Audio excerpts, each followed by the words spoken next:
समीकरणों के हल। अलग अलग संदर्भों में बने समीकरणों से जवाब कैसे जानें? समीकरणों से जवाब जानने हेतु उन्हें हल किया जाता है। समीकरणों को हल करने के अलग अलग तरीके हैं। हम यहाँ कुछ तरीकों को जानेंगे। आलेखी विधि। आपने निर्देशांक ज्यामिति या ग्राफ में दो चरों वाले समीकरणों को ग्राफ में प्रदर्शित करना सीख लिया है।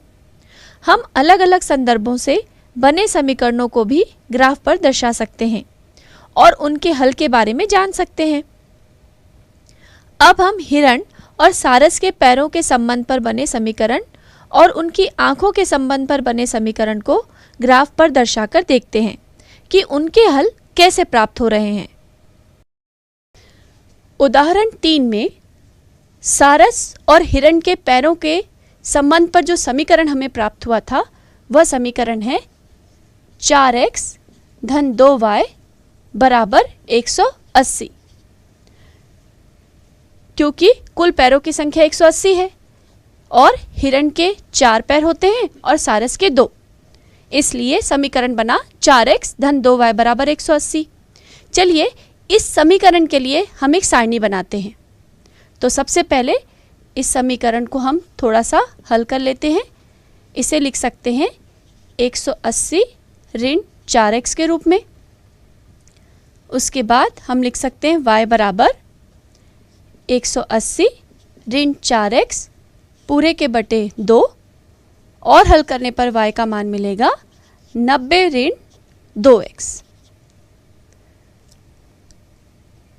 y बराबर 90 ऋण 2x, यह जो हमें संबंध मिला है इसमें यदि हम x के अलग अलग मान रखते जाएंगे तो हमें उसके संगत y के अलग अलग मान प्राप्त होंगे।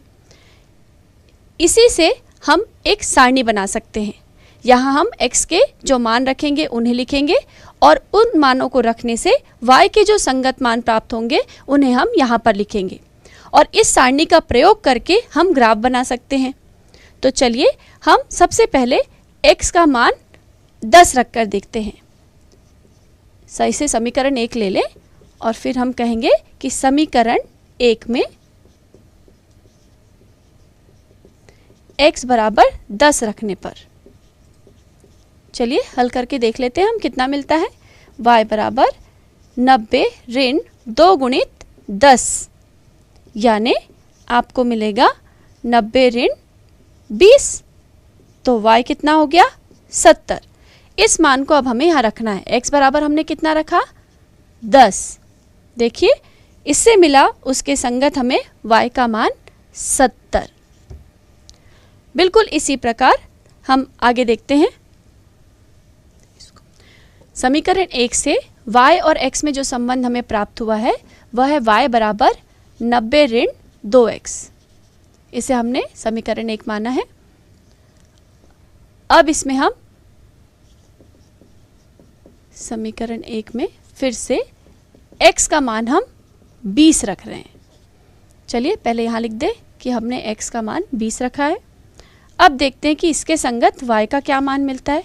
तो y बराबर 90 ऋण 2 गुणित 20 क्या मिलेगा 90 ऋण 40 यानी कि y का मान होगा 50। तो इसके संगत हम यहाँ लिख सकते हैं 50। बिल्कुल इसी प्रकार प्रक्रिया को दोहराते जाएं। x बराबर 30 रखने पर y बराबर 90 ऋण 2 गुणित 30, तो y बराबर कितना हो गया 90 ऋण 60 यानी कि y बराबर 30। तो यहाँ देखिए आपने रखा x का मान 30 तो y का मान भी यहाँ मिला है 30। एक और एंट्री ले लेते हैं हम। x बराबर हम 40 रख देते हैं। x बराबर 40 रखने पर y बराबर 90 ऋण 2 गुणित 40 और उससे हमें मिलेगा y बराबर, ये 40 दूनी 80 हो रहा है तो 90 में से 80 घटा देंगे तो y का मान मिलेगा 10। तो हमने रखा x का मान 40 तो y का मान मिल गया 10। अब हमें जो सारणी प्राप्त हुई है इससे हम आलेख बना सकते हैं। इसका आलेख आप देख सकते हैं।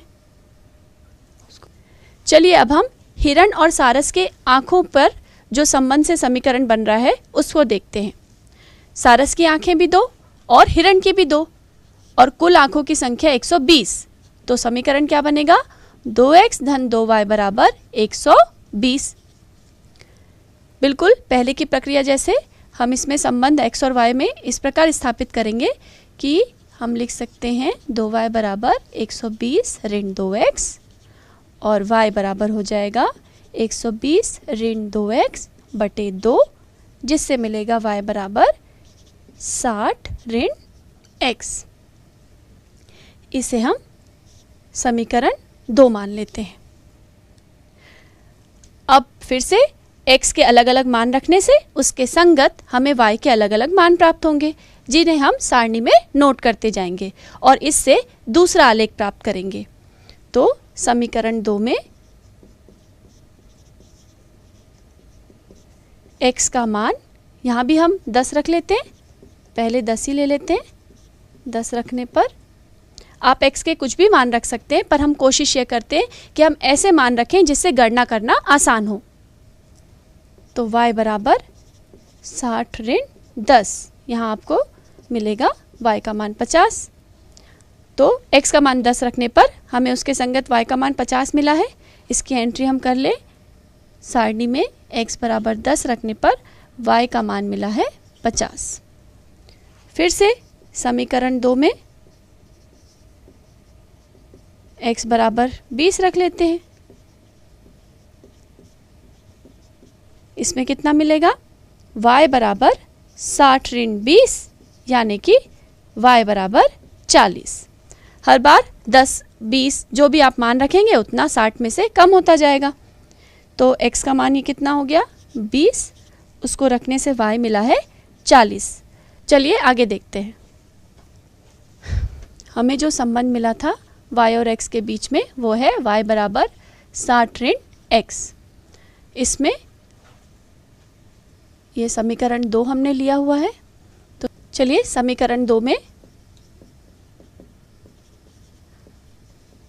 अब हम x का मान 30 रखते हैं। y बराबर 60 ऋण x के स्थान पर 30, यानी y का मान भी हो गया 30।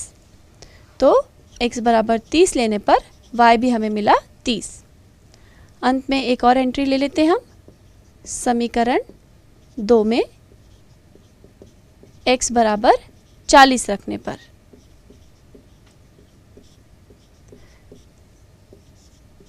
कम से कम हमें 3 बिंदु लेने ही चाहिए। 3 बिंदुओं के निर्देशांक हमें चाहिए किसी भी आलेख को बनाने के लिए। आप उससे ज़्यादा भी ले सकते हैं।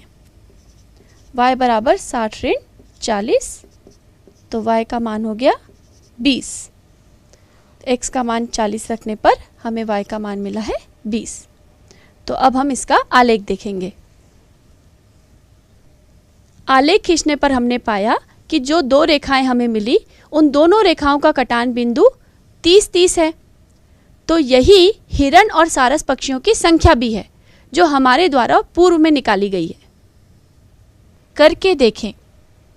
आप x धन y बराबर 8 व x बराबर 3y को ग्राफ पर दर्शाकर हल निकालें।